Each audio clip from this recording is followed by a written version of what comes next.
Bom, pessoal, vamos começar. Inicialmente, é um prazer estar aqui com vocês. Eu me chamo Alexandro Gama, sou advogado há 12 anos e também exerço o mistério de professor pelo mesmo período de 12 anos, né? Sobretudo o magistério jurídico voltado para concursos públicos. Foi nessa área de especialidade que a gente aí iniciou as nossas aulas ainda lá no finalzinho de 2013. Esse projeto aqui é um projeto da mais íntima convicção minha há muito tempo já, que eu vim ensaiando para iniciá-lo, né? E graças a Deus agora foi possível, através dos meios tecnológicos, etc., difundir ainda mais o pouquinho que a gente sabe, né? A gente sempre está nessa condição de passivo, né? de um conhecedor passivo. Eu acho que a pessoa, a partir do momento em que ela começa a achar que ela sabe alguma coisa, ela já está errada por aí. Então, queria compartilhar com vocês esse momento importante. Vocês vão ver aí o meu canal, é um canal novo, né? Só tinha amigos e familiares. E eu peço agora que quem for assistir, essa aula vai ficar pública lá para todos vocês. Que se gostar do conteúdo, inscreva-se aí no canal, né? Na opção inscrever-se lá, Alexandro Gama.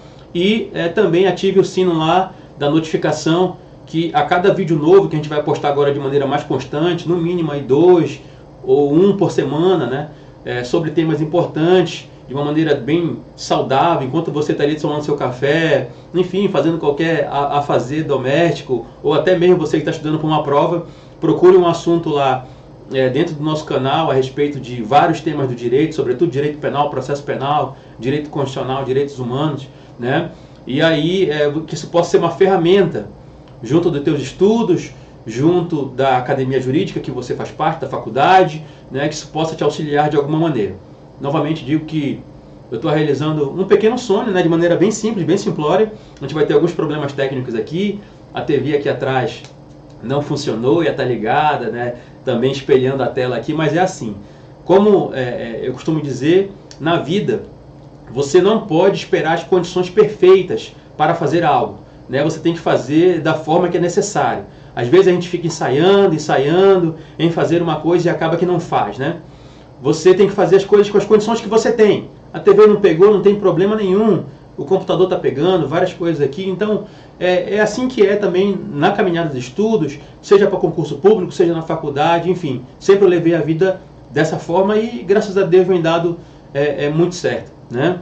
Em relação à questão do estudo. Então, tem uma frase que eu gosto muito, inclusive, que fala que você tem que fazer o que você pode, enquanto você ainda não tem condições de fazer melhor ainda.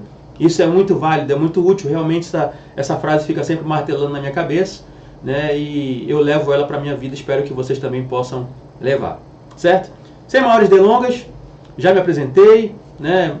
Professor Alexandro Gama, ou Alexandro Gama, seu amigo aí, da melhor forma que você achar mais conveniente. Eu acho que as imagens estão bem legais, né? Eu acho também aí que o retorno de áudio não está dos melhores, de 100%, mas vai melhorar com o tempo, né?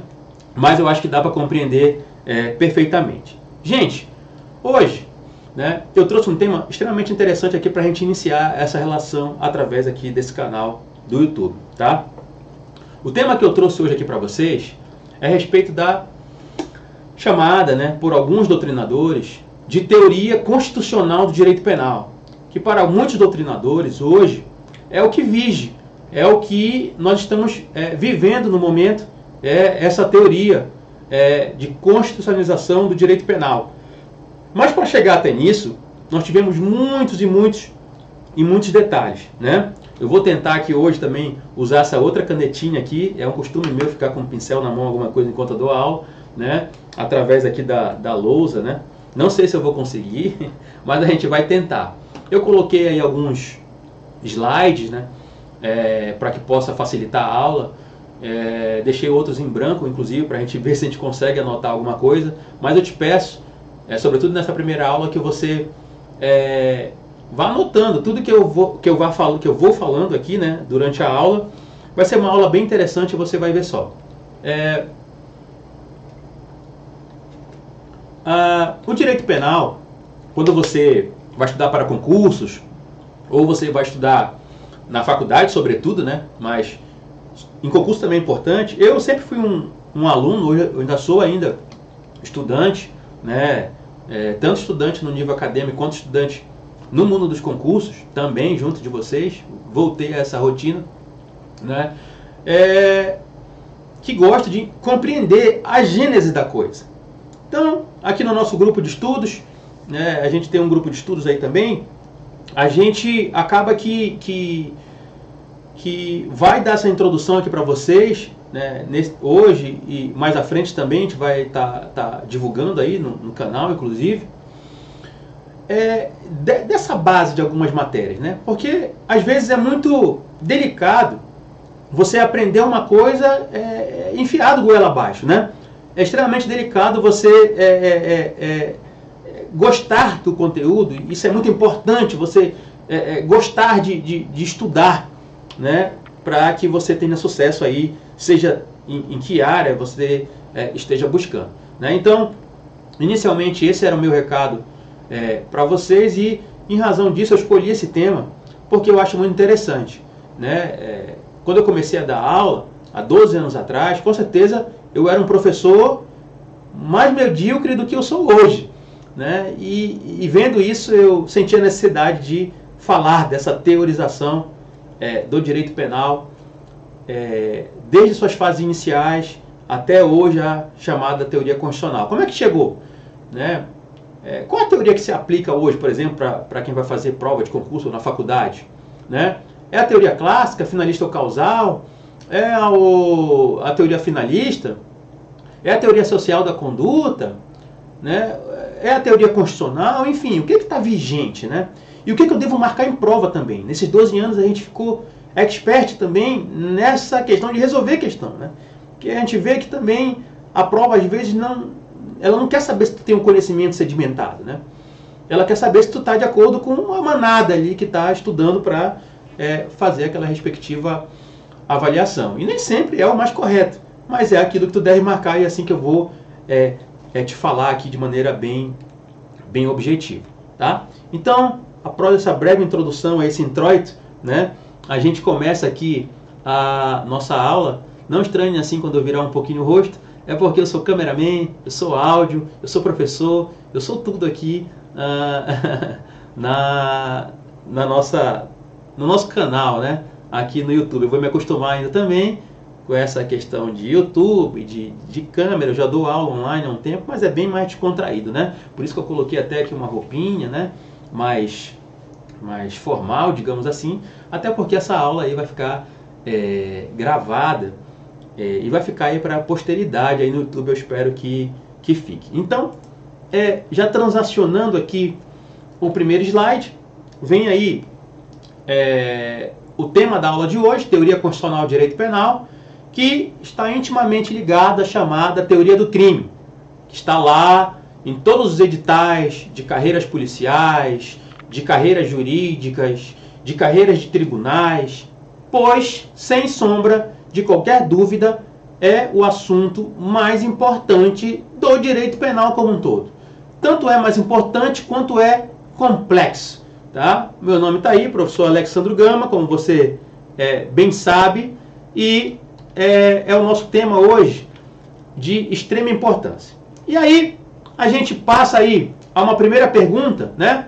Dizendo o seguinte: para que serve o direito penal? Nossa, que pergunta complexa, né? E a título de esclarecimento para vocês, de pensar que isso é algo muito teórico, né? Isso não vai cair num concurso, etc. Se engana você, tá? Cada vez mais os concursos, seja ele de qual nível for, estão ficando mais difíceis, né? Até tem aquelas brincadeiras, na época do meu pai era prova só, né, de dizer se está certo ou errado, coisas bem básicas, né? Chegava lá, fazia uma inscrição, já estava empregado. E hoje as coisas estão extremamente mais difíceis, sobretudo o cargo público, traz a ideia de estabilidade, etc. Né? E nisso, gente, por exemplo, esse assunto que nós vamos tratar hoje foi tema para quem vai fazer Polícia Federal, aí vai ter um concurso agora, né? Essa live está sendo gravada aqui no dia 17 de junho, de 2025, e vai ter um concurso agora, salvo engano, próximo mês, né, julho, da Polícia Federal para delegados, agentes, escrivães e inclusive peritos, salvo melhor juízo, né? Na prova de delegado federal, por exemplo, de 2022, uma das questões, a principal, né, de direito penal, que é a matéria afim de atuação do delegado de polícia, né, sobretudo, principalmente, a primeira questão era bem incisiva. Discorra sobre a teoria fundacional, ou seja, a teoria também constitucional, que a gente vai falar hoje, do direito penal. Pronto, só era isso. E você tinha que discorrer ali em 30 linhas, basicamente o que a gente vai falar na aula de hoje, né? Então, para vocês verem, numa prova de alto nível, de delegado de polícia, caiu o que a gente vai falar hoje, né? Que é uma questão mais introdutória. E aí, a partir dos próximos encontros, a gente vai afunilar mais, falar mais do que é comum, né? Do que é ser falado, do que é falado, perdão, nos cursinhos, nas faculdades, aí, Brasil afora. O crime é um fato típico, ilícito e culpável. Mas sempre foi assim? Esse é o questionamento de hoje, né? Quais os elementos do fato típico? Quais os elementos da ilicitude? Quais os elementos da culpabilidade? Para quem já é concurseiro de carreira, para quem não é, calma que a gente vai chegar lá, você vai entender, né? E aí o nosso objetivo hoje é esse. É entender como isso evoluiu, como isso chegou ao que está, né? E outras questões mais, tá? E a respeito da pergunta anterior, que a gente estava aqui, colocou o primeiro slide, para que serve o direito penal foi tema da prova de delegado de polícia também do estado de São Paulo, salvo engano foi em 2023 ou 2024, essa prova de delegado, acho que foi em 2024, começo de 2024. E a primeira questão, eu fui lá, né, rabiscar a prova, sobretudo na área de direito penal, para verificar como era que estava o nível da prova. A primeira questão era, para que serve o direito penal? A objetiva, não era nem a subjetiva como foi na PF. Era a objetiva, para que serve o direito penal, né? E aí tinha várias alternativas lá, para apaziguação social, para criar penas e crimes, e etc, etc, etc. Né? Salvo o melhor juízo, a alternativa era essa, para apaziguação social, etc. E realmente tem lógica, inclusive foi a que eu marquei, por ser mais completa. Que o direito penal, vocês vão aprender que ele não é pura e simplesmente para criar tipos penais e penas respectivas a esses tipos penais. Né? Exatamente esse é o nosso objetivo. Então, uma prova de alto nível, novamente, delegado de polícia do Estado de São Paulo, que é uma prova extremamente difícil, né?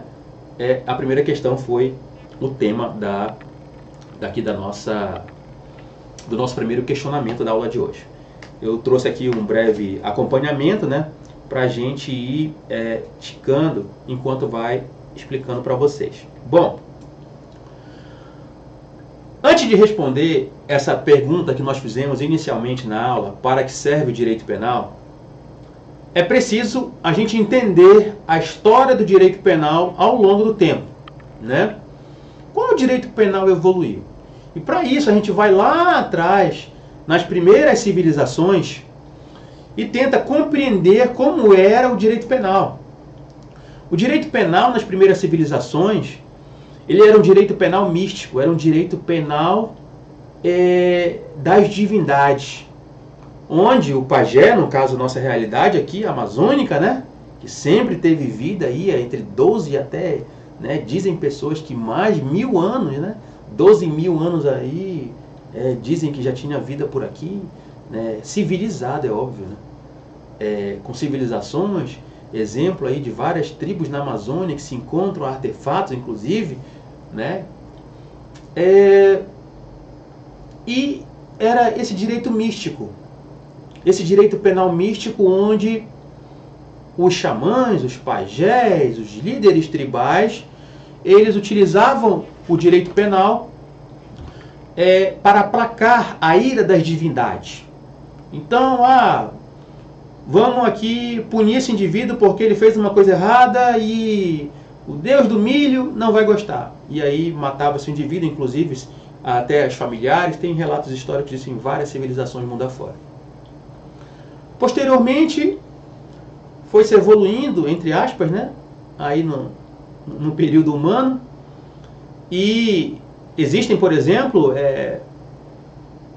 detalhes históricos como as ordalhas, né, do direito penal germânico, em que o indivíduo era colocado sob brasa quente quando cometia alguma infração para aquela tribo, etc.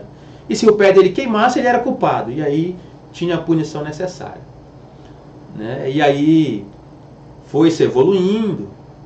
Estamos aí na Alta Idade Média, né, quando a queda de Roma, no direito romano, no direito grego já tinham formas de punição mais civilizadas. Mas aí o mundo caiu na escuridão do feudalismo, né, ali por volta do século V, né, depois de Cristo. Tem o marco da queda de Constantinopla, né, quem gosta de história, eu gosto muito de história. E aí cai o Império Romano e é invadido, né, pelos povos chamados de bárbaros, que eram os germanos, muitos, e cria-se os feudos, né? Imaginem fazendas, grandes fazendas, que depois, com a Idade Média cristalizada já, começam a formar os estados ainda feudais, né? Como a França, como a Espanha, como a Itália, né? Enfim, Portugal e outros. Tá? Na Idade Média, que teve esse período aí de 1.300 anos de Idade Média, chamado também de período da escuridão ou das trevas, como bem queiram, por diversos historiadores,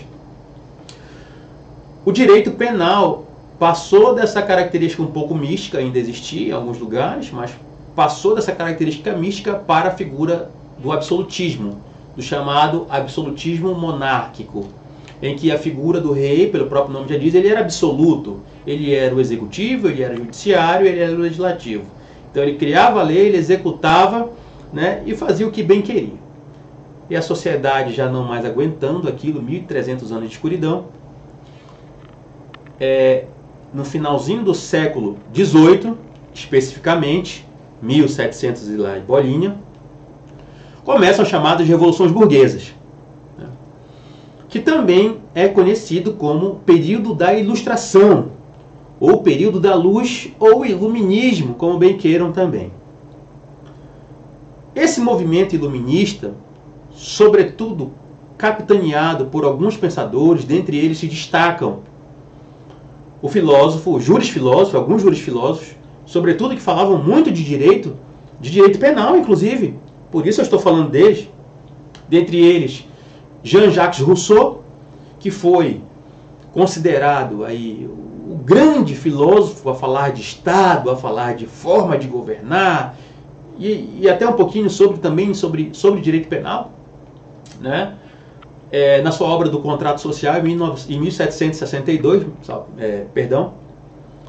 E logo em seguida, por exemplo, 2 anos depois, em 1764, Cesare Bonessana, conhecido também como Marquês de Beccaria, ou Beccaria, como bem queiram, lança o seu livresco, né, o seu livrinho chamado Dos Delitos e das Penas. E lá ele vai estabelecer que a pena tem que ser pronta, acabada, determinada, etc. Para você que é aluno de graduação, um livrinho extremamente interessante. Para isso que você está numa academia, para gozar dessas belezas, dessas obras maravilhosas que nós temos. E para você que está fazendo concurso, é bom só saber, né? Então, mas se quiser ler também, é uma ótima leitura. É melhor do que estar vendo outras coisas aí, enfim, besteira na internet, né? Diante dessa filosofia toda, né, também, logo em seguida, veio o Barão de Montesquieu com o livro The Law Spirit de Lewis, né, o Espírito das Leis, em que ele vai traçar ali uma série de determinações, de divisão dos poderes que até hoje utilizamos, para vocês verem o quanto que foi importante, né, essa integração dos filósofos com o direito como um todo, sobretudo o direito penal, né? E nesse inteirinho aí vieram as revoluções burguesas, tal qual as mais importantes. Se fala da Revolução Francesa, por óbvio, né, que foi a mais famosa, mas a primária foi a Revolução Americana, né? Inclusive foi marco aí para os direitos humanos a Revolução Americana, com a Carta do Bom Povo da Virgínia, né, salvo engano, 1776, 1777, e logo depois vem a Carta da Declaração dos Homens ali da França, e em seguida a Revolução Francesa, né? A Revolução Francesa, que culminou como marco a queda da Bastilha. A Revolução Francesa foi mais famosa por isso, porque ela demonstrou realmente a queda do absolutismo. A Revolução Americana foi mais certinha, né? Os estados ali já eram meio consolidados. E na França o absolutismo ainda era muito forte. E aí decapitaram o rei Luís XVI, Maria Antonieta, etc. Enfim, foi muito simbólico. Por isso que ficou conhecido como ali o quebrantamento do feudalismo, né? E o nosso país sempre atrás, né? Nosso país ainda foi se tornar independente em 1824, em 22, salvo engano, né? Em 24, nossa primeira Constituição. E a escravidão ainda permanecia aqui quando nos Estados Unidos e na França já, através dessas cartas humanas, por exemplo, já tinha outras situações. Enfim, isso é uma matéria de direitos humanos que a gente vai tratar em um outro encontro, muito provavelmente, tá? Então, diante das revoluções burguesas, né, do final do século XVIII, do período iluminista, o mundo se libertou de vez desse período de 1.300 anos de período de escuridão, de trevas, por isso o nome iluminismo. E aí começou também o chamado movimento iluminista, o chamado movimento constitucionalista. O constitucionalismo, que é um outro tema para outro encontro aqui entre a gente. Onde, por óbvio, vocês já devem perceber que teve início lá nos Estados Unidos, depois a França também copiou e diversos outros países foram copiando mundo afora esse regime de um Estado que não mais era dominado por um rei, mas sim através de uma carta constitucional que era a base daquela sociedade, que ia estabelecer todas as regras básicas ali de convivência daquela sociedade. Então, se livrou aí do Estado antigo, né, e assim chamado, e se cria o Estado moderno, que é o que em tese estamos até hoje, tá? Que é o Estado constitucional, o Estado de direito, alguns democráticos, muitos hoje, a grande maioria no mundo todo, né? Bom, mas não foi assim a mil maravilhas. Logo após essas revoluções burguesas, não foi do dia para a noite assim que todos os estados se tornaram estados constitucionais, democráticos e de direitos, por exemplo. Foi um processo lento. E com o direito penal não foi diferente. Imagina aí, né, no comecinho do século XIX, ali 1800, logo após as revoluções, a Revolução Francesa acabou em 1799, só o melhor juízo, né? Qual era o anseio da sociedade? O que a sociedade, em vários locais do mundo, como França, Estados Unidos, etc., Brasil inclusive também, que ainda estava no processo atrasado, mas já estava ali evoluindo, o anseio da sociedade era a segurança jurídica. Sobretudo também na área criminal. Imagina aí você cometer um crime e não saber. Já não aguentava mais isso. E no comecinho do século XIX, 1800 e comecinho lá, né, um grande expoente do direito criminal, do direito penal como um todo, vou aí jogar o slide agora, Feuerbach, né, ou Barão de Feuerbach, ele, ali na sua biblioteca empoeirada, né, ele consegue encontrar um livresco, um livrinho de 1215 chamado Magna Carta Libertatum, né? Então, esse penalista Dom João Anselmo Feuerbach, que é considerado o pai do direito penal moderno, tá? Esse direito penal como ciência, que nós vamos ver agora como se tornou ciência, que não era ciência dogmática, acha lá no começo do século, né, século XIX, tá? Isso é importante aí você saber. Esse livrinho estava lá escondido na sua biblioteca empoeirada. Ele era um barão de Forbach, né? E, óbvio, tinha instrução, toda uma literatura, e acha esse livro chamado Magna Carta Libertatum. Tenho certeza que você aí, que é do mundo dos concursos, já deve ter ouvido falar. Esse livrinho, Magna Carta Libertatum, ele é datado de 1215. Ou seja, bem longe de 1800. Comecinho do século XIX. E esse livro, né, a Magna Carta Libertatum, é na Inglaterra, e ele foi editado pelo rei John Lackland, né, que em português é João Sem Terra. O rei John Lackland, que era o nobre, que tinha ali usurpado o poder do seu irmão que morrera, e morreu para um camponês, diz a história lá, do próprio país dele. Lutou e morreu no próprio país. Acontece. O João ficou com esse nome porque ele não era um nobre de posses. Por isso João Sem Terra. E neste interim, né, em que ele governou, filme antigo, Robin Hood, né? Procure aí, é um filme de 1900 e bolinha, ou do início dos anos 2000, não sei bem. Aparece lá um rei que só vive rindo, bebendo, etc. É a figura do John Lackland ali, segundo a narrativa do filme, né? E ele cobrava altos impostos da burguesia e etc. E a burguesia já estava por aqui com ele e estava conspirando. E criou aí esse livresco, esse livreto de leis, de normas, né? Que tinha alguns princípios ali que limitavam o poder do rei. Mas assim, interessante você notar que ele fez isso, será porque ele era um cara bacana, ele era um cara bom? Não, muito pelo contrário. Ele fez isso para a casa dele não cair. Vendo que a casa dele ia cair, ele criou essas normas de conduta nesse livrinho que foi achado, redescoberto aí pelo Barão de Forbach. Lá ele fez em 1215. E nesse livro, gente, tá?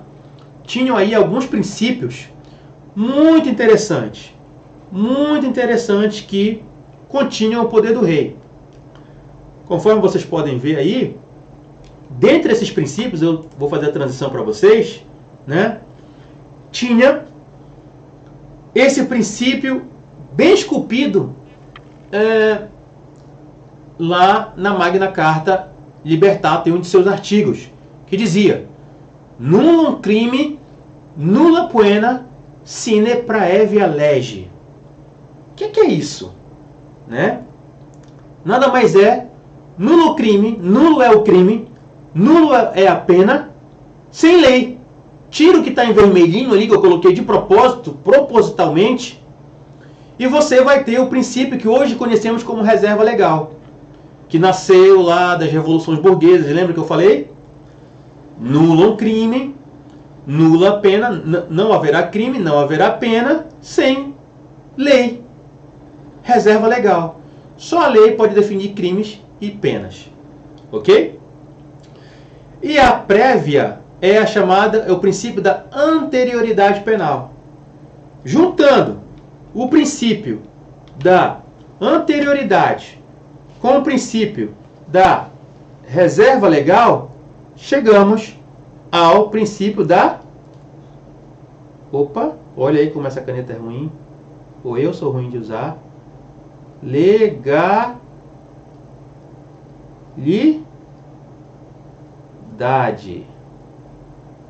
Então, a junção, isso que tinha lá na Magna Carta Libertatum em 1215, já era a legalidade como hoje conhecemos e como hoje, inclusive, está dentro da nossa Constituição, como um direito e garantia fundamental no artigo 5º, como também no nosso Código Penal, no artigo 1º, reproduzido de maneira quase que idêntica na verdade.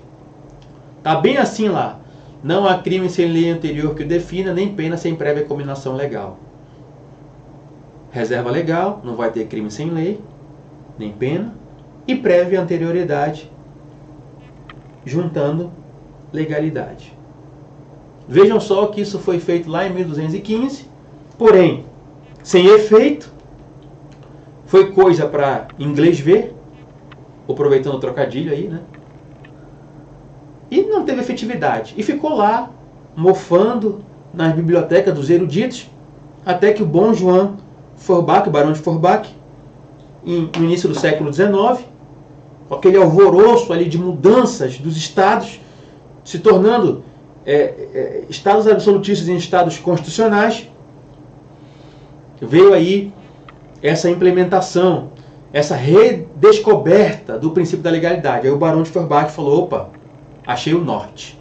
Então, por esse motivo, foi aí que começaram os estudiosos, eruditos do direito criminal, do direito penal, e viram que tinha base para estudar o direito penal como ciência, como objeto de estudo, como ciência dogmática, como a física, como a química, como a biologia, etc. E esse era o grande anseio da sociedade, na verdade. Era essa busca de querer cada vez mais comparar ali o direito, as normas, as ciências humanas com as ciências exatas. Lembrem aí também, tudo é um contexto, nada acontece por acaso, que o direito penal, nesse começo de evolução, ele dá de cara ali com o auge da medicina, da biologia, o Charles Darwin com a teoria da evolução das espécies, etc. Então, o mundo se fascinava com as ciências exatas, com as ciências da natureza. E queria, por óbvio, isso também nas ciências humanas, para não ficar algo tão subjetivo.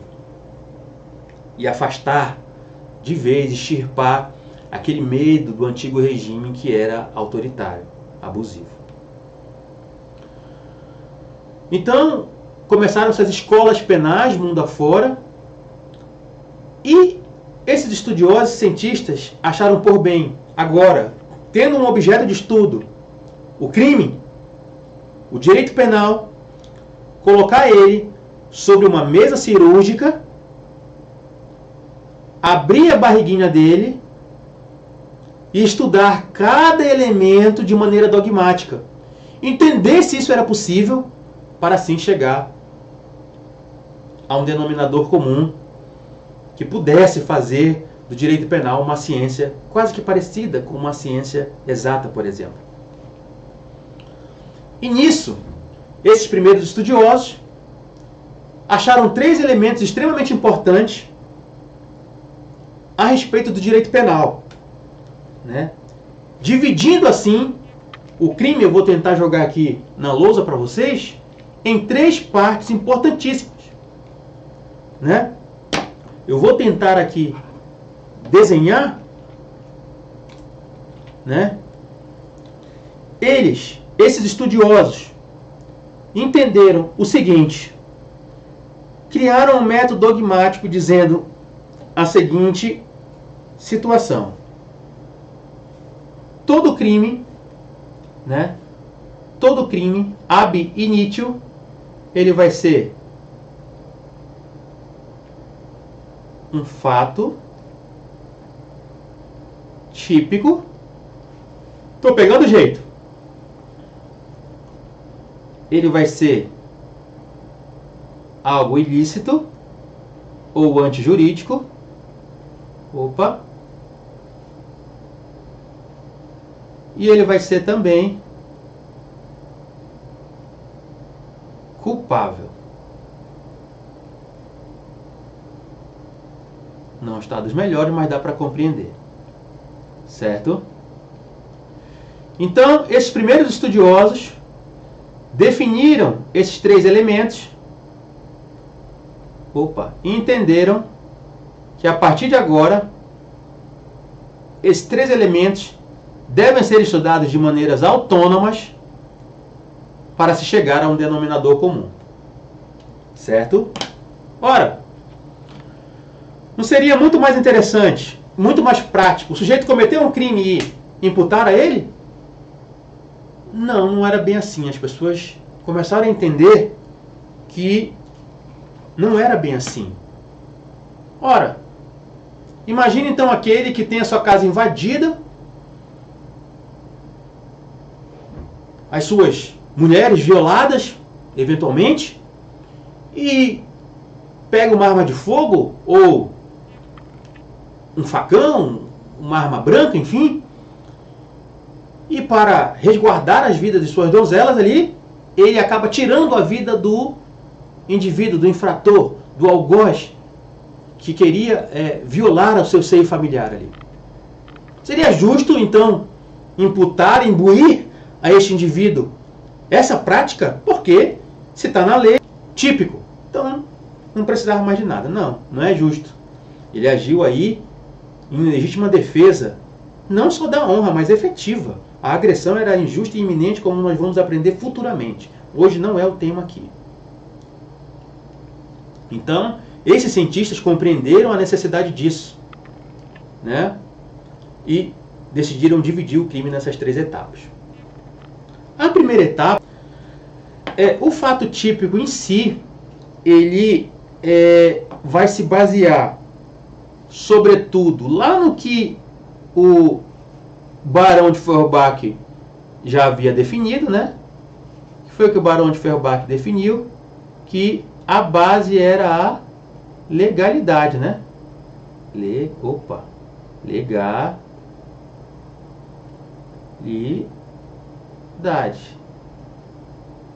Ele definiu isso, né? Tá muito feio, mas tudo bem, tá?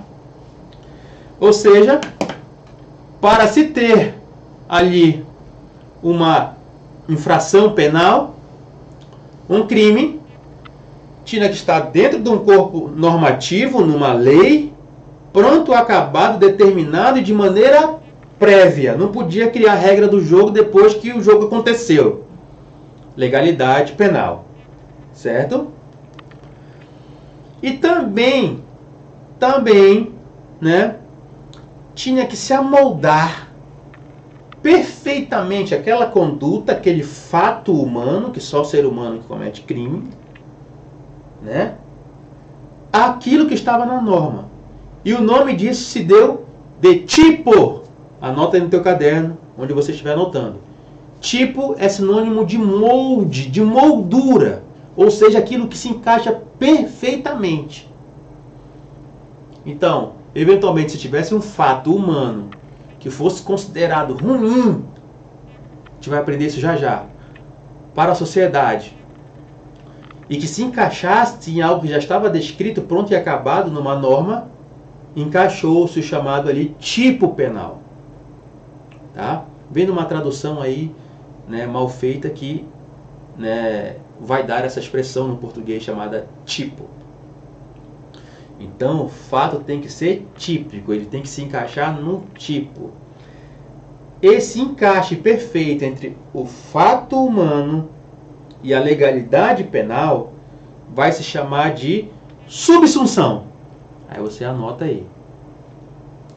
Subsunção.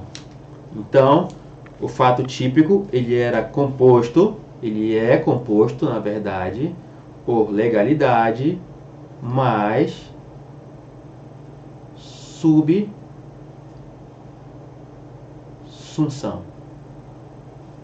Fato e a norma. Também chamado de correspondência formal. Você pode colocar aí. Pode cair assim na tua prova também. Correspondência formal. Ou também chamada de correspondência objetiva. Dá no meio. Certo? Então, gente, o que é isso? Exemplo.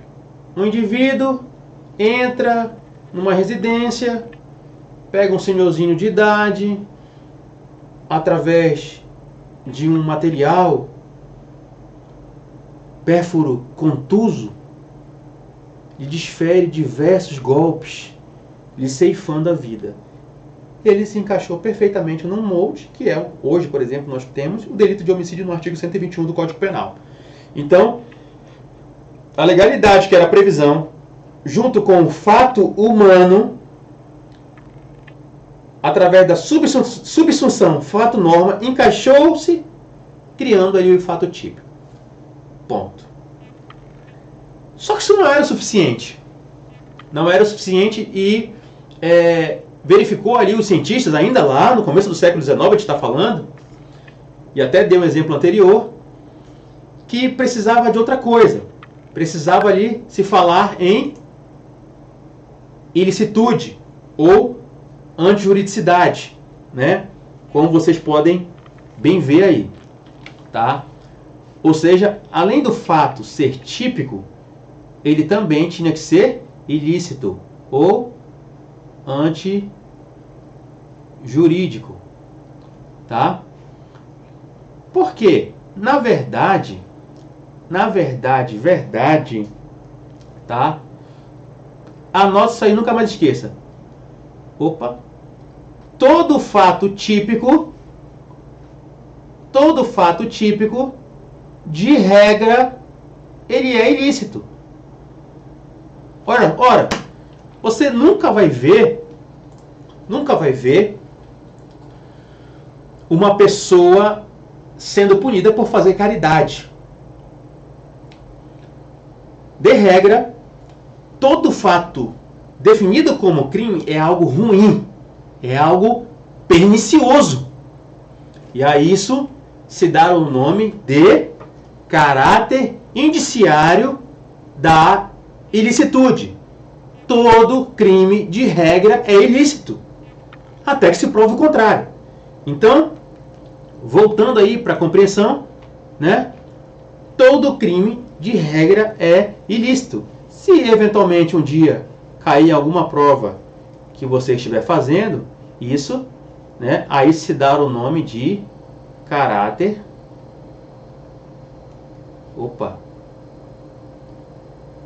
indiciário da ilicitude. Que quer dizer que todo fato típico, de regra, é ilícito. Contudo, vão existir determinadas situações que, mesmo o fato sendo típico, ele não vai ser ilícito, que são as causas excludentes da ilicitude, que são basicamente 4. A gente vai aprofundar isso em outros temas, que é a legítima defesa,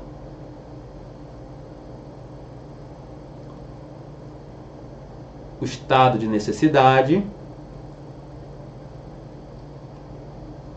o estrito cumprimento do dever legal e o exercício regular de direito. Certo? Então, se o indivíduo, apesar de cometer um crime que tem legalidade penal, que tem subsunção fato-norma, que se encaixa perfeitamente no molde, em tese, o fato dele é ilícito também, se ele tiver em uma dessas 4 causas, legítima defesa, estado de necessidade, estrito cumprimento do dever legal, exercício regular de direito, o fato não vai ser antijurídico, ele não vai ser contra a norma, a gente vai falar isso em aula mais específica. A norma vai permitir, em excepcionais situações, que o indivíduo pratique aquele fato típico que está perfeitamente encaixado no tipo, que está em perfeita subsunção fato-norma. Safo? Progredindo aí, né, na nossa inteligência de raciocínio, nós chegamos à famigerada culpabilidade, tá? Culpabilidade. Vou deixar você anotar aí rapidinho.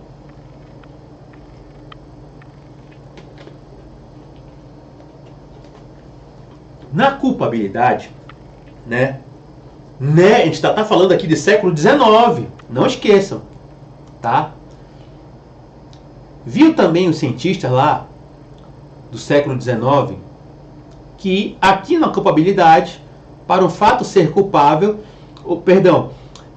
para um fato ser criminoso, ele tinha que ser típico, tinha que ter legalidade, subsunção, ele tinha que ser antijurídico ou ilícito, porque de regra todo fato é antijurídico e ilícito. Se ele não fosse ocasionado em uma dessas circunstâncias aqui, em legítima defesa, em estrito cumprimento de dever, em estado de necessidade, estrito cumprimento de dever legal e exercício regular de direito, ainda assim teria uma última etapa do pensamento científico para determinar se aquele crime deveria ser atribuído àquele indivíduo. E aqui, um dos fatores que eles viram necessidade era a chamada imputabilidade. Imputabilidade.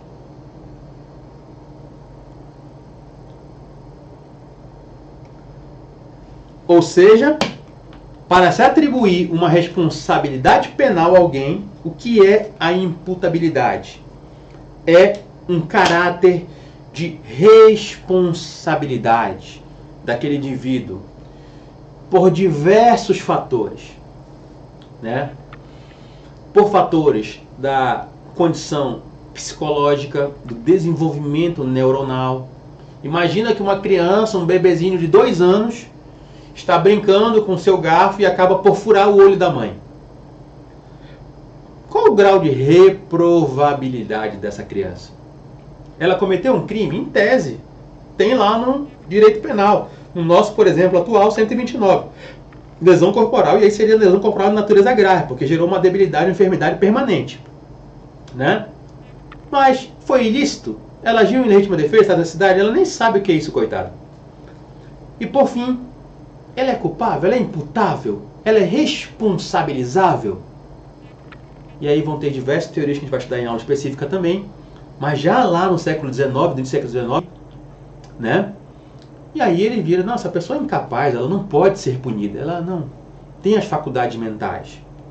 Tinha pessoas menores de idade, por óbvio, crianças. Não, também aí é demais punir uma criança de 4 anos porque ela furtou um bombom da venda ali do burguês. Então a gente vai aqui tirar essa responsabilização, essa imputabilidade desse indivíduo. Ou a pessoa foi drogada de maneira acidental, que ela não sabia, na verdade, também não pode responder por isso, diversos outros fatores.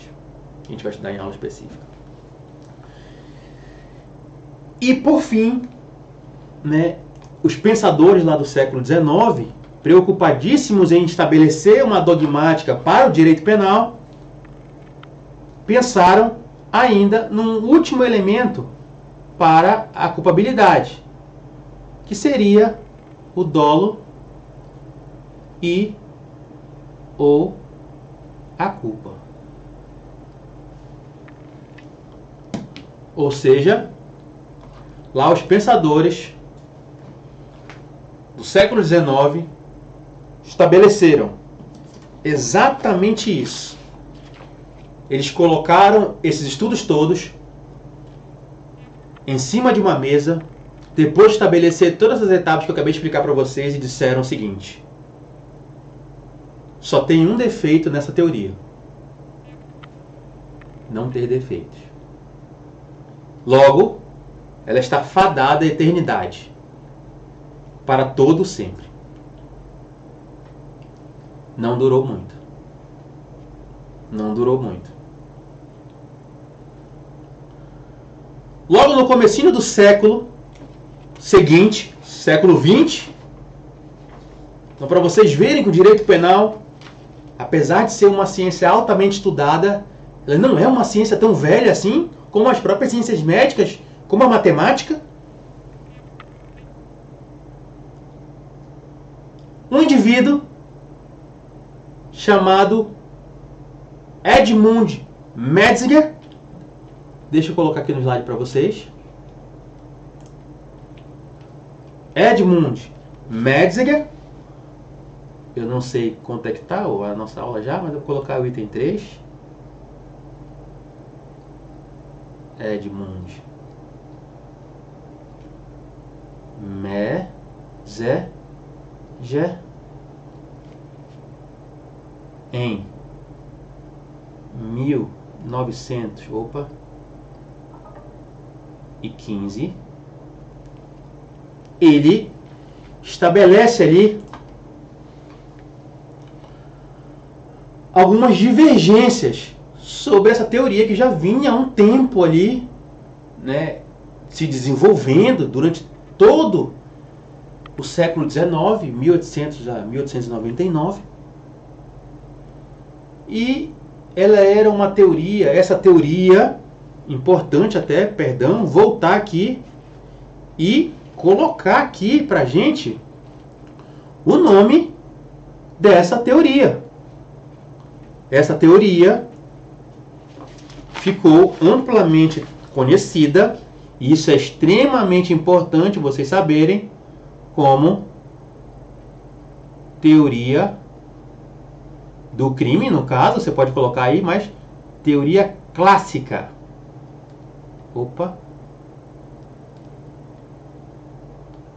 Teoria clássica,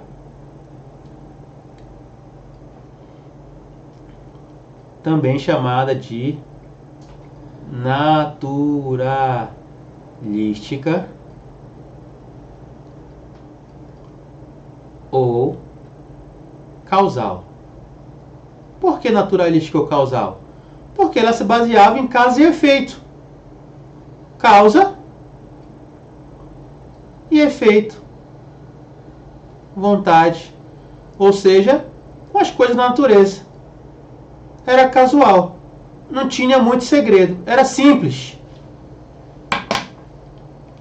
E aí veio o Metzger, em 1915, questionando isso. A analítica ou causal, ela foi baseada no pensamento de Immanuel Kant, filósofo amplamente conhecido, que separava o mundo, ou melhor, as coisas do mundo, em mundo fenomênico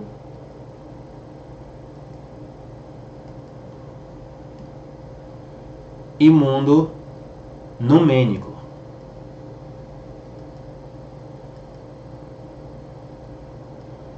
O mundo fenomênico seria as coisas da natureza, os acontecimentos do dia a dia.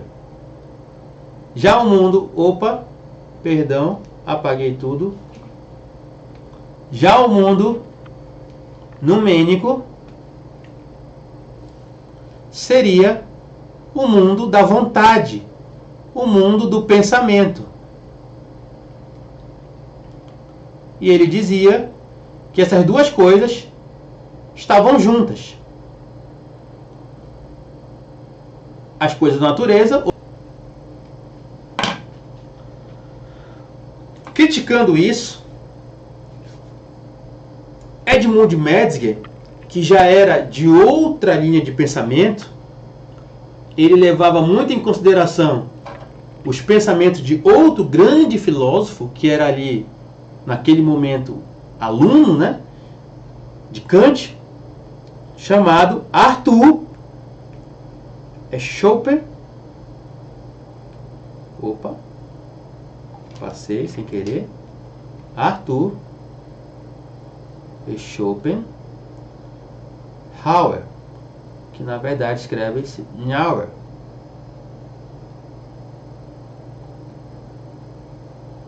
Arthur Schopenhauer criticava essa ideia de Kant de que o mundo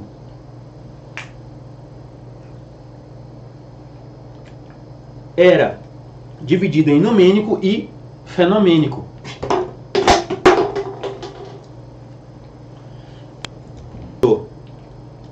Contudo, nesse particular você está extremamente enganado. Olha como a teoria do crime está evoluindo aí.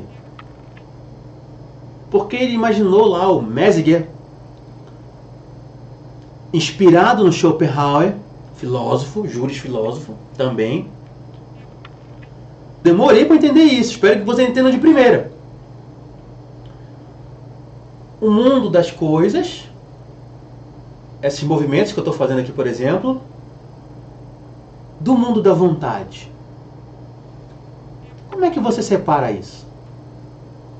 Não tem como. Exemplo. Está aqui a minha garrafinha de água, né? Sempre tomo no mínimo 2, 3 dessas durante uma aula.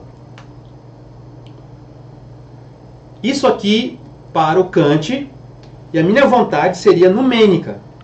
Então eu não poderia...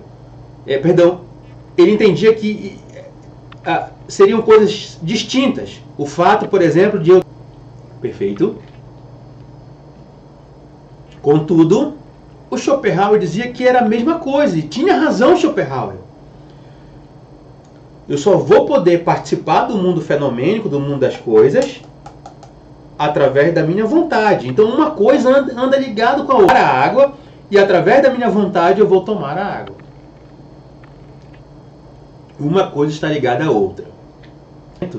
Se refletiu posteriormente na teoria do crime. Vocês que são concurseiros aí, ou estudantes de faculdade assíduos, já devem ter estudado na faculdade que, por exemplo, voltando aqui, Dolly Culpa estava lá no teu estudo da faculdade, ou lá do teu cursinho, do teu pré-concurso, aqui na culpabilidade? Não. Porque a gente está estudando a evolução, e aqui é a teoria clássica, naturalística ou causal. A primeira de todas que surgiu. Nisso, veio a mudar após esses pensamentos críticos de Messinger à teoria kantiana. E foi só, na verdade, no finalzinho da década de 20, do século passado, tá? Vou colocar aqui 4. Foi só no finalzinho da década de 20 que um outro jurista alemão chamado Hans Welser, especificamente em 1931, estabeleceu uma teoria chamada de finalismo penal, inspirado no pensamento de Messinger, dizendo que não, que o mundo fenomênico e o numênico não podem ficar separados, ou seja, o fato típico não pode andar separado da vontade. Justo. É um fim mesmo. É um fim comum. Por isso a teoria finalista. Ou finalismo penal, que já adianto para vocês, é o que está valendo até hoje para concurso. Se cair na tua prova, já te adiantando, qual teoria é acatada pelo direito penal brasileiro, apesar de eu discordar, e tiver lá a opção finalismo penal, você vai marcar essa como correta. E isso iniciou-se em 1929, mas mais especificamente em 1931, com a publicação da obra do professor Hans Welser. Safo? Contudo, o professor Hans Welser, sempre à frente do seu tempo, e ali em 1939,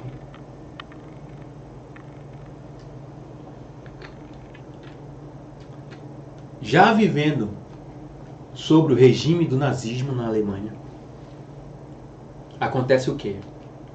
O início da pior e mais terrível guerra de todas, a Segunda Guerra Mundial. E aí essa teoria fica na gaveta, ou seja, o que fica valendo ainda é a teoria clássica, em muitos países, sobretudo a Alemanha, que também é um berço do direito penal, né? E fica esquecido aí por algum tempinho, até ela começar a respirar novamente após o final da guerra em 1945. Então, o que ainda ficou vigente até o final da guerra, em tese, foi a teoria antiga, a teoria clássica.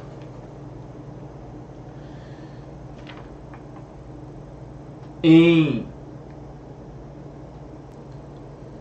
Hans Frank, não é o Frank que fala de culpabilidade, é outro, é o ministro lá alemão. Hans Frank era ministro da Justiça. Por exemplo, uma teoria do finalismo bem evoluída, mas infelizmente não publicada de maneira exaustiva e seguida pelos corpos constitucionais de vários países, por exemplo. Mulher alemã que pratica aborto, crime, pena tal a tal. Ou seja, eram duas medidas e duas penas diferentes. Então, para vocês verem a falha e a necessidade de evolução do direito penal, virou ali um direito penal utilitário. Um direito penal ainda que poderia ser utilizado indo no pós-guerra, pós-1945, né? Vamos voltar aqui para o quadro do slide, né? Em 1945, eu vou pegar aqui um outro slide. Em diante, pós-Segunda Guerra Mundial, começou-se novamente a se estudar o direito penal de maneira mais exaustiva. E, nesse interim, voltou-se de novo a falar, né, no fato típico. E, novamente, eu vou aproveitar, acho que aquele quadro lá atrás. Esse aqui que já está feito para a gente não perder tempo, né? Aqui eu vou só tirar a teoria clássica ou causal, tá vendo? Eu tô aprendendo aqui, olha a borrachinha, muito bem, né? Eu vou só tirar aqui, e isso aqui ainda lá na teoria do Welser, mesmo com ele falando do finalismo, mesmo com a chamada teoria pós-kantiana, não foi nem chamada de schopenhaueriana, que seria o mais correto, porque Kant era mais importante, né?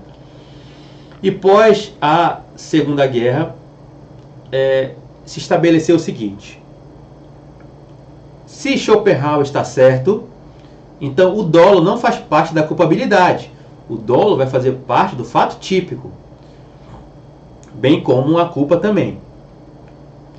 Contudo, achou por bem, na verdade, tá? Eu vou apagar aqui, inclusive, de propósito, tá? Também, apagar aqui, tá? Achou por bem ali os estudiosos separarem, na verdade, tá? O dolo. Aqui, esse dolo era o chamado dolo genérico, ou dolo malus.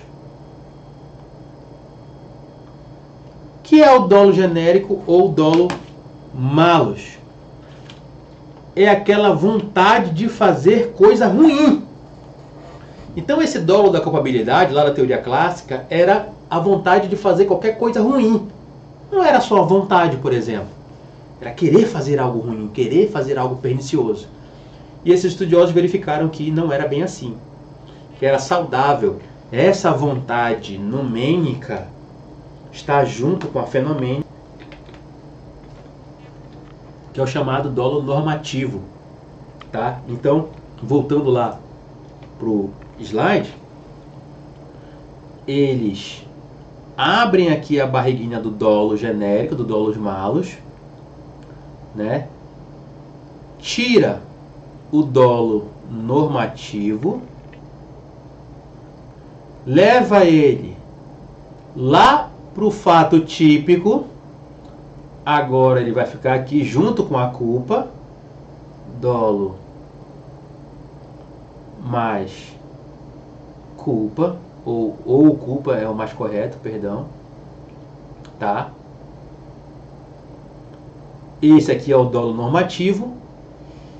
E ele deixa aqui na culpabilidade o que nós chamamos de potencial consciência da ilicitude.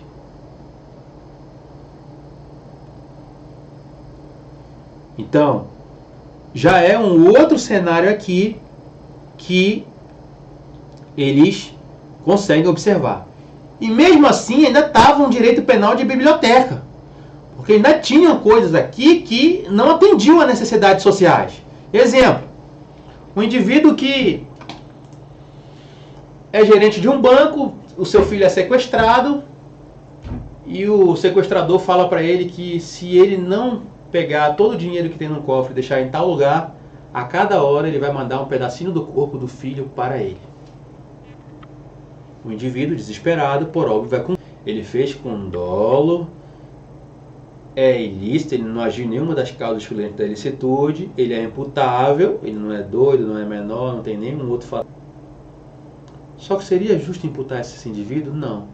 Então, um penalista chamado Hans Frank, o Frank, né, também estabelece aqui um outro fator importante no estudo do delito, que é a chamada exigibilidade de conduta diversa. Para ser um fato culpável, tem que ser exigível do indivíduo uma conduta diversa. Nesse caso, não era exigível do gerente uma conduta diversa além daquela que ele fez. Isso aqui quem fala é Frank, Hans Frank. Não é o Frank lá do nazismo, tá? É outro Frank, que em 1907 já estabelecia isso. E aí os penalistas do mundo todo passaram a utilizar isso. Agora ficou mais organizado, né, gente? Apesar de estar bem feio aí, dá para entender, né? Agora sim, eu vou até apagar esse dolo aqui para não confundir, né? O dolos malos, que ficou só a chamada potencial consciência da ilicitude, né? Aqui. Opa. Tá? E agora sim nós temos todos os requisitos, em tese, parecidos do que a gente já estuda hoje nos cursinhos e faculdades aqui no nosso país, né? Fato típico, legalidade, mais subsunção, né? Depois tem os chamados elementos do fato típico, eu vou falar para vocês também, se cair em prova, mais uma aula específica, mas já vou citar hoje aqui, né?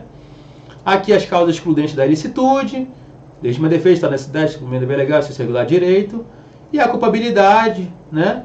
Que tem a imputabilidade, primeiro requisito, da potencial consciência da ilicitude, segundo requisito, e o terceiro requisito, a exigibilidade de conduta diversa em seu corpo normativo, né? Pronto. O Elzel era um cara além do seu tempo. Nossa aula já está aí com 1h e 18 minutos. Em 12 minutos ela se encerrará. Tá? O Elzel, ainda vivo nessas mudanças aí pós-guerra, ele também falou que o delito, o crime, tinha que ser estudado numa ótica com bases antropológicas, sociológicas. E ele estabeleceu, inclusive, que um outro elemento do fato típico deveria ser a relevância social daquela conduta, daquele fato típico. Não precisa nem dizer que ele foi linchado, né, pela comunidade jurídica lá de idos de 1940, formal, né, conformada até certo ponto, inclusive. Então, essa relevância social aí, o Elzel ainda muito lembrado, mas nesse ponto ficou esquecido. E mesmo assim ainda ficou um direito penal de biblioteca, vocês não acham? Até que, anos depois, especificamente em 1964, volte, 1964, que este professor tinha muita vontade de conhecer, infelizmente ele faleceu recentemente, criou o chamado funcionalismo teleológico.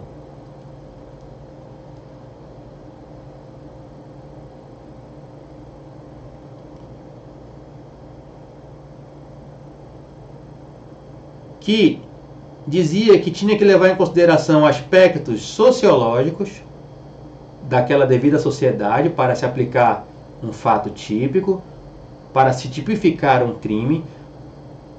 Tinha que se levar em consideração também a pergunta que a gente fez lá no início.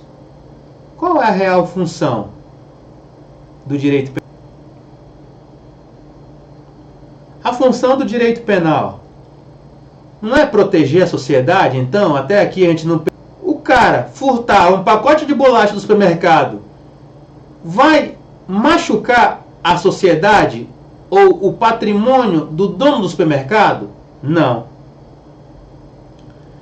E aí nasce o chamado princípio da insignificância, com Klaus Roxy, também chamado de crime de bagatela, perdão, por Didman, né? Que vai falar sobre crime de bagatela, que é a mesma coisa. E que isso estaria intimamente ligado ao fato típico. Ao fato típico. Certo? Perfeito. Volta a tela para mim. Eu acho que estava em mim já, né? Na verdade, perdão. Volta aqui então a tela para vocês entenderem como ficou a sistemática, tá? 1964, Klaus Roxin, através do funcionalismo teleológico, diz que o fato típico não é só legalidade, subsunção, dolo e culpa. Até mesmo inspirado em Welsel, que falava isso lá já no final da década de 40, 50, perdão. Klaus Roxin, em 64, em seu tratado de direito penal, fala do tal funcionalismo teleológico, que seria uma teoria funcional, mas através da teleologia, dos aspectos sociológicos, dos aspectos econômicos, e tudo isso baseado na função do direito penal. Se a função do direito penal é proteger a sociedade, determinadas condutas não atingem, não ferem o direito penal, não ferem a sociedade. Então, elas são consideradas insignificantes, elas são consideradas bagatelas. E isso estaria intimamente ligado, nesse caso, ao fato típico, por óbvio. Tá? A gente vai aprender nas próximas aulas, quando formos falar de maneira mais efetiva, onde especificamente. Tá ok? Tranquilo? Para aproveitar o ensejo aqui, né? E finalizar a nossa aula, eu vou colocar de azul aqui até, para diferenciar, que já tem muita coisa escrita aqui. Tá? A gente, então, chega, né, especificamente em 1988, com a criação, né, da nossa Constituição, linda e maravilhosa, né, em 1988, tá? Eu vou colocar bem aqui, porque ali eu vou colocar outros fatores depois. Não, eu vou colocar aqui mesmo embaixo. Em 1988, com a nossa Constituição Federal, insculpe-se no artigo 5º, inciso 3º,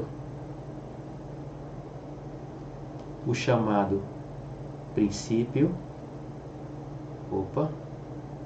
princípio da dignidade humana.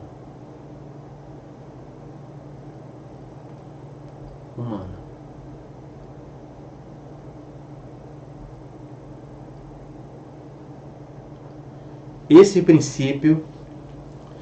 princípio derivam diversos outros princípios, inclusive o da insignificância ou bagatela. Tem o da intervenção mínima, tem o da alteridade, tem o da proporcionalidade e outros princípios a mais que derivam desse princípio constitucional. Por isso, teoria constitucional do direito penal. E vejam que foi colocado no artigo 5º dos direitos e garantias fundamentais essa dignidade humana, ligada, por óbvio, ao direito penal. Tá? E assim, estamos como estamos hoje. Em algumas provas vai se perguntar de maneira muito superficial, essa aula que foi bem aprofundada, a respeito dos elementos do crime, por exemplo, ou da teoria do crime. Eu acho meio chula, mas é o que cai em prova, você tem que saber. Quais são? Em tese são basicamente 4. Conduta. Para ter um fato típico tem que ter uma conduta, por óbvio. Tem que ter um nexo de causalidade, que é o que liga essa conduta ao resultado do crime. E por fim, a tipicidade, que é o tipo em si. Essa tipicidade ainda vai ser dividida em tipicidade formal, que tem de ver com dolo e culpa, e a tipicidade material, que tem de ver com o objeto do crime, que vai estar intimamente ligado ao princípio da insignificância ou bagatela. Isso aqui a gente vai estudar aqui. Já não vai mais estudar a legalidade, a subsunção, que é a correspondência formal, né? Não vai falar mais de dolo. O dolo a gente vai falar aqui na tipicidade formal, tá? Que vai falar as formas que afastam essa tipicidade formal, né? Que são os erros, né? A teoria dos erros aqui, excusáveis e inexcusáveis, a gente vai falar numa aula futura, certo? A respeito disso. E aí, gente, voltando para cá para a gente finalizar a nossa aula. Aí então, após essa, um pouco menos até, eu desmistifiquei para vocês a evolução da teoria do crime. Faltou um detalhe importantíssimo. O que faltou eu te dizer? Até o Roxin se envolver, na verdade, já falava em relevância social, lá em final do século, da década de 40 com o Eusel, né? Aqui, final da década de 40 com o Eusel. Só que ninguém deu bola para ele, né? Essa teoria do Eusel foi chamada de teoria social da ação ou da conduta ou da teoria do crime, certo? Essa do Klaus Roxin também foi e é até hoje chamada de teoria social da conduta. E a gente vê que ela está implementada hoje na nossa legislação. E mesmo assim, a teoria ainda hoje em prova é a finalista. Por isso que eu discordo. Certo? Vocês entenderam o porquê? Hoje vocês entenderam o que é certo e o que tem que marcar em prova até hoje. Certo? Tranquilo? E já vai se falar em outras teorias a respeito da análise do tipo. Inclusive vai se falar em teoria, que é o tema da nossa aula de hoje. Teoria do que, gente? Constitucional do direito penal. Por quê? Porque entende-se que o estudo de direito penal hoje está embasado em corpos constitucionais que eles preveem diversos princípios que vão nortear toda a boa prática e aplicação do direito penal. E, de fato, é o que acontece. O princípio da significância, por exemplo, não está na lei, mas é amplamente reconhecido pela doutrina e não está na lei penal, no Código Penal, porque ele é até de 1941, né? Mas é amplamente reconhecido pela doutrina e pela jurisprudência. Por isso que o tema da aula de hoje é a teoria constitucional, porque a maioria dos corpos constitucionais mundo afora, hoje, reconhecem essa importância da relevância social, essa importância dos aspectos sociológicos, dos aspectos financeiros, enfim, da realidade daquela sociedade para a aplicação de um tipo penal, né, para a imputação de um fato criminoso a algum indivíduo. Certo, gente? Levando esses aspectos de dignidade humana, queria finalizar essa aula dizendo que é um pouco emocionante, tá? Para quem quiser depois rever, ou quem não teve a oportunidade de assistir, ver quantas vezes for necessário, reassista. E eu espero do fundo do coração que isso tenha servido bastante para vocês, como serviu para mim. São muitos anos de estudo, de dedicação, de amor pelos estudos, pela matéria em si também, né? E espero que vocês tenham compreendido como as coisas evoluíram, como isso é importante, e assim sirva de base para que vocês possam futuramente estudar com mais perceber. Queria agradecer novamente a atenção, o carinho de vocês e, por fim, novamente pedir, se você gostou, vão ter outros aqui, alguns mais curtos, dependendo do assunto. Esse era uma teoria constitucional do direito penal, né, do início ao fim. Então, inscreva-se aí no canal, vamos fazer o professor chegar aí em 1000 até 1000 em breve. E também ative o sino. Quando eu publico pouquíssimas coisas, agora eu vou publicar com mais frequência, você vai saber que é algo importante, não é besterol, nada do tipo, tá bom? Muitíssimo obrigado e até um próximo encontro. Fiquem todos com Deus e até